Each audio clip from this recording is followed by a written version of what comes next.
Hi friends, welcome to tips and tricks factory. பாதாம் பருப்புக்கும் இறைச்சிக்கும் இணையான சத்துக்களை தரக்கூடிய வேர்க்கடலையோட பயன்களை பற்றி தான் இப்போ நம்ம பார்க்க போகிறோம். வாங்க பார்க்கலாம்.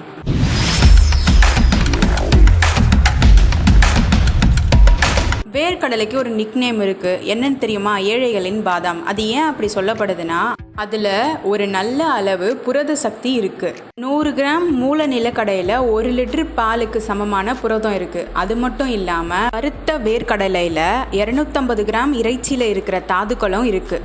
வாரத்தில் 5 நாள் வேர்க்கடலையை நம்ம சாப்பிட்டுட்டு வந்தோன்னா நம்ம இதயத்துக்கு ரொம்ப ஆரோக்கியத்தை இது தரும். வேர்க்கடலையே விடாமல் சாப்பாடில் சேர்த்துக்கங்க, அது நமக்கு ரொம்ப நல்லது. இந்த டிப் உங்களுக்கு யூஸ்ஃபுல்லாக இருக்கும்னு நம்புகிறேன். உங்களுக்கு இந்த வீடியோ பிடிச்சிருந்தா ப்ளீஸ் சப்ஸ்கிரைப் பண்ணிவிட்டு பக்கத்தில் இருக்க பெல் ஐக்கான் கிளிக் பண்ணுங்கள். இன்னும் சூப்பரான டிப்ஸோட நெக்ஸ்ட் வீடியோவில் வந்து பார்க்குறேன். Thank you friends.